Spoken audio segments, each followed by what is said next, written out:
How to draw eyebrows. Welcome back. If you don't know who I am, I'm a 22-year-old graphite and charcoal artist that specializes in hyperrealism with a little bit of surrealism. Basically, I like to make things look like they're photographs, but at the same time, they can't be photographs. I've won dozens of international and national awards for my work, and I'm here to teach you everything that I know. So if you're not already subscribed, what are you doing? So a couple weeks ago, I asked the Patreon members what tutorial they wanted to see next, and it was a 50-50 vote between eyebrows and lips. So today I'm going to show you how I draw eyebrows. A lot of people think they're super easy to draw because they're basically just strands of hair, but there's actually a little more to it, and there's that one step that everyone always forgets that is so important, which I will go over right now. But first, we need to go over all the tools that you'll need. So let's do a brief recap of all the tools that I use that are on my desk back here, and then jump into it. Ready? Let's begin. For graphite, we just want typical graphite pencils. I use the Faber-Castell 9000 series. You'll want 3 of them to make it easy, a light, medium, and dark. I like to use 2H as my light, HB as my mid, and 2B as my dark. Any tone lighter than 2H is unnecessary, and anything darker than 2B should be used with charcoal. For charcoal, we just want some sort of pencil. I use the General's pencil, preferably the soft variation. It applies much easier and is the darkest type in my opinion. You also need a charcoal stick with sandpaper. With this, you'll make charcoal powder by filing down the stick onto a piece of paper. This is one of, if not the most important tools. Starting off for our erasers, the Tombow Mono Eraser is used for more prominent highlights with sharper edges, hence the minute tip. The Faber-Castell Perfection 7056 is used for more subtle highlights with softer edges, mainly tone and value based. An electric eraser is used for the strongest of highlights. By pressing the button, the tip spins at a speed that allows almost anything to be erased. It's a tool that I recommend to anyone, and one that once you have it, you don't really know what you do without it. The kneaded eraser can be shaped to your liking and is great for more abstract, unpredictable highlighted textures. Finally, the Faber-Castell Dust-Free Eraser is used to clean up any smeared charcoal. It's not required, but incredibly convenient, and I highly recommend.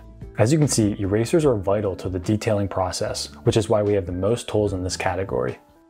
Any sort of makeup or art brush will be used for most of the blending.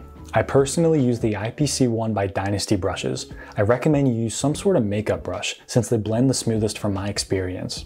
We'll use a blending tortillon for blending the smaller graphite details. Lastly, a soft tissue, preferably Kleenex, is best when trying to achieve a very smooth, uniform tone. These 3 tools will be able to blend anything we'll ever need. Looking at our miscellaneous items, the Faber-Castell Polychromos color pencil is fantastic at achieving the same dark tones of charcoal in small, hard to reach areas where charcoal cannot get. A white gel pen can be used at the end to strengthen and make the brightest highlights shine even more. However, it's not necessary.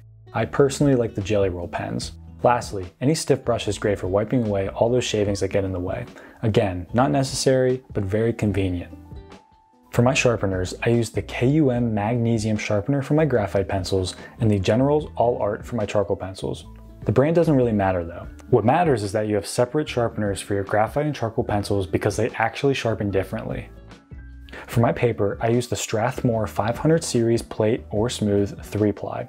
Because of how expensive it is, if you want to use the 400 or even the 300 series, you can. The most important thing is that you use Bristol paper that is smooth, not vellum. Vellum does not allow you to achieve the smallest of details like smooth can due to the vellum's tooth. Now that we've gone over every single tool that I use, let's begin.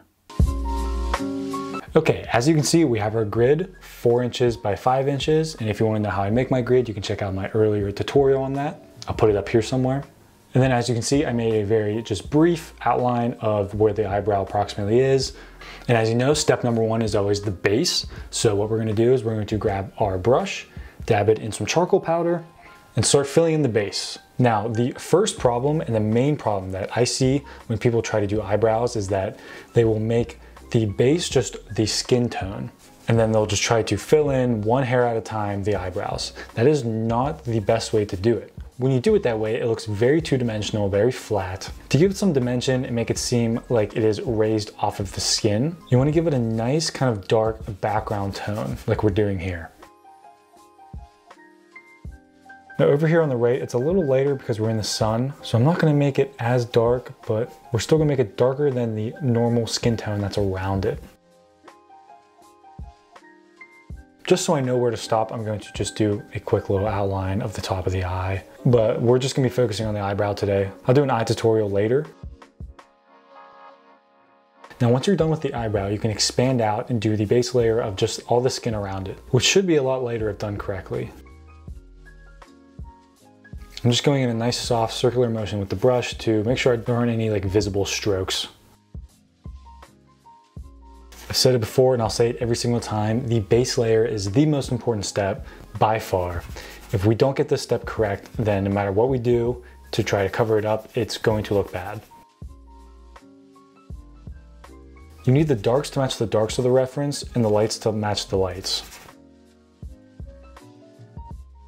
Up here above the eyebrow is much lighter because it's in the sun. So just take note of what needs to be dark, what needs to be light. And this is all brushwork. We do not want to use any pencils for this. Also, you want to make sure that you know where your grid points are at all times. So you can see that we covered some of them up. So what I'm going to do is I'm going to go back in with my eraser pencil and just mark where the intersecting points are. We don't need all the lines crisscrossing. We just need to know where the intersecting points are because that's good enough.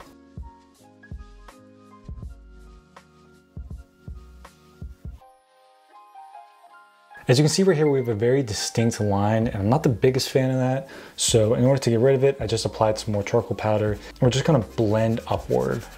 It's fine if it's there a little bit, but I don't like how distinct it is. Remember, this is the base, so there shouldn't be any really strong edges to anything. That's much better. And there you have it, the base is done and we only used one tool the entire time. However, this is by far the most important step. Now, as you know, the second step or the first step of the detailing process is the shadows. With this eyebrow, the only shadows we have are all of the actual hairs that go on top. So to make those hairs, we're going to be mainly using the Polychromos color pencil. It is the darkest toned pencil we will find and it has a very sharp tip, which is what we need. Also, for some lighter hairs, I'll just be using an HB graphite pencil, also with a very sharp tip. Now I like to start in the darkest area, which is right here. We're going to just be moving along with the flow of the hairs. As you can see in here, the hairs start down and go up and kind of lean towards this way. And this is why I say having the grid points matters, because when you have the grid points, you know exactly where these hairs are supposed to go. And then at the top of the darkened area right here, the hairs are laying down. These are the two different types of hairs in this area, the ones that go this way and the ones that are almost horizontal. So I'm just going to stacking them on top of each other repeatedly because that is going to achieve the very, very dark toned in this very dense area right here. Hold off on all the little individual strands kind of around the border. Right now we're just working on the bulk of it. Make sure you sharpen your pencil once it starts getting dull because I promise it makes the world of a difference, especially once you start getting towards the back of the eyebrow. One strand at a time, do not rush this step. It's actually kind of satisfying, so have fun with it.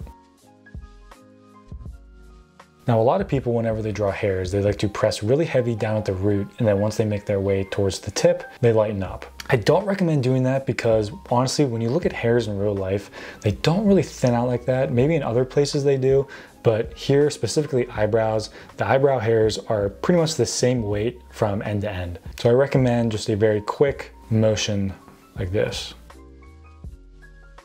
Now towards the back here, they curl much more, so make sure you're paying attention to that.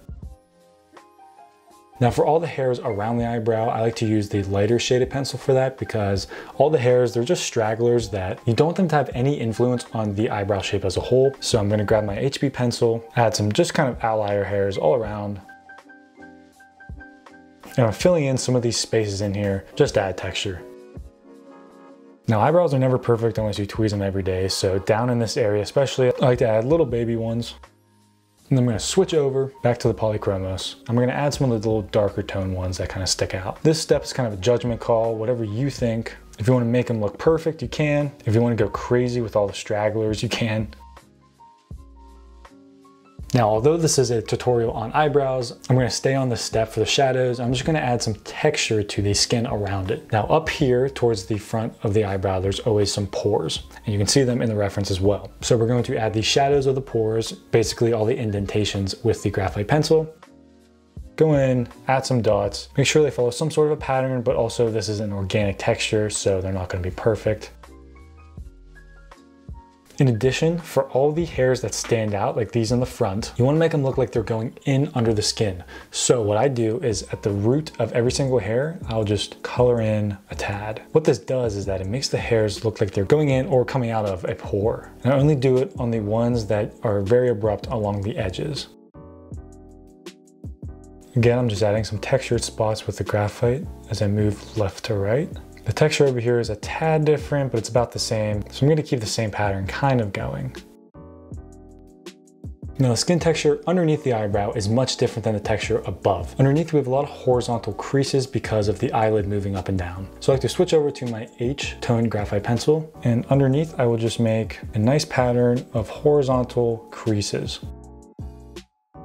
Now you want to make sure these lines are distinct and do not blend into one another or the base, but at the same time you want them to be kind of subtle. So what I do to achieve that is I'll randomly adjust how hard I'm pressing down, and that seems to do the trick. I'm going up and I'm adding these lines up until you can't see them anymore. Just because we're at the eyebrow doesn't mean that the skin texture just magically stops right there. Having patterns that overlap one another are what make drawing a face look so believable. Remember, this is an organic texture, so you don't have to go perfectly by the reference. You can have fun with it, just make sure you kind of follow the general rules. Another great way to achieve a very organic, abstract textured skin is to grab a blending stump that already has some sort of charcoal on it, going up and just doing kind of the same motion as we were with the pencil, just a very random pattern. Okay, there are all the shadows that we need. The next step is the highlights. For that, we're going to be using the Tombow Mono Eraser and the Faber-Castell 7056. Now, mainly for the highlights in an eyebrow, they occur in between the hairs. So as you can see, the sun is hitting right here. So it's very bright right here and right here as far as the skin goes. Now, what we want to do is match that with the eyebrow. So with the same technique that we used for drawing the hairs, we're going to be applying that with the Tombow Mono in between the hairs. So I'm just pulling random streaks in between to make it less uniform. Now the tip of the mono gets covered in charcoal really quickly, so make sure you snip it with scissors so that you have a nice sharp tip again. Now as we get down here, it's all in shadow, so there's no highlights, so we don't have to worry about anything right here. We're only working on the right side. That's good for the eyebrow. Now we will move down to the skin pattern. Now, as you can see in the reference, for every shadowed crease, there is a highlighted line right underneath that leans up against it. So with the mono again, we're going to go in and add that highlighted line underneath pretty much every crease that we made. Again, try to avoid really uniform straight lines. There we go, and then we move up top and do almost the same thing. As you can see up top above the eyebrow, the highlights are always vertical. So I'm going to do the same exact method, just going in a more vertical pattern. We're gonna switch over to the Perfection 7056 and strengthen some of these highlighted areas just because they got a little lost in the shadows. Also for the big bulkier highlights like up here, I'm going to just do the same technique we've been using, add some abstract, very jagged lines. Remember, don't just stop at the eyebrow, go into the hairs, connect them. Down here, I'm also going to strengthen this highlighted area. Now to make these look more like pores over here, I'm going to just very, very subtly go in between every single pore. And what that does is it adds more depth and makes them look more indented. It also just adds nice texture.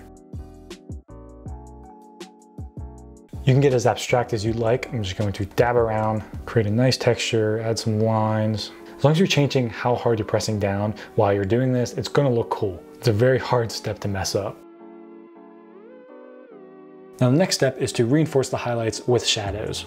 So I'm just gonna grab the same tools we've been using, and with the brush, I'm going to apply charcoal, add a little more texture.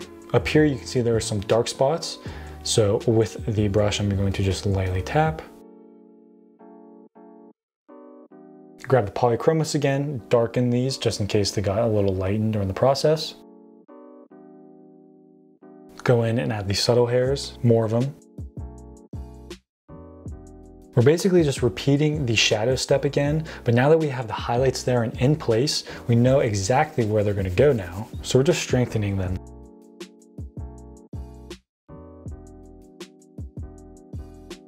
Now I know this is a tutorial on eyebrows, so I'm not gonna go full out on the skin texture. You guys just know I love doing skin texture so much. But okay, fine, we'll stop there. Now, the last and final step for your eyebrow is to add strong highlights. I like to use a white gel pen.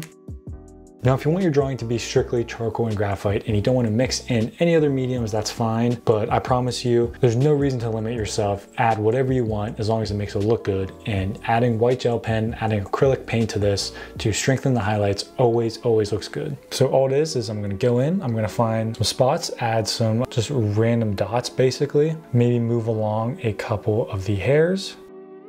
Now you want them to mainly be concentrated in the highlighted area, which is right here in the face. Now you also have them on the skin as well. Adding some lines with it makes a really cool pattern. Don't overdo this step though, it's very easy to get carried away, and before you know it, the entire thing's acrylic paint and you screwed yourself. Now down here, I'm going to just highlight with a couple dots the strongest creases.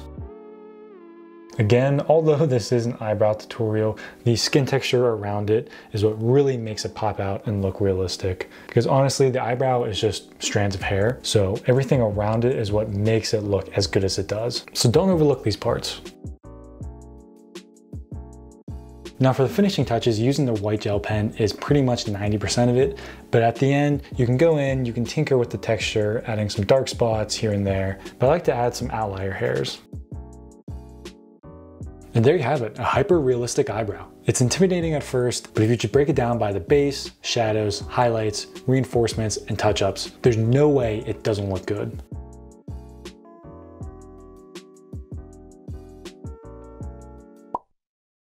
And there you have it, how I draw eyebrows. I hope you enjoyed the tutorial, I hope you found it useful. Next tutorial is gonna be how to draw lips. So if you wanna know how, make sure to subscribe. And if you wanna participate in voting for what tutorial comes next, along with 1 week early access to all YouTube videos and one-on-one feedback with me to make sure your art looks the best that it can be, you can get all that over on my Patreon. If you want daily content and updates on my original drawings, head over to my Instagram and my TikTok. I also go live on TikTok every weeknight around 12 a.m. Eastern time, so come hang out. And if you want high quality prints of any of my work, head over to my website. Again, please like and subscribe if you enjoyed the video, and hopefully we will see you soon.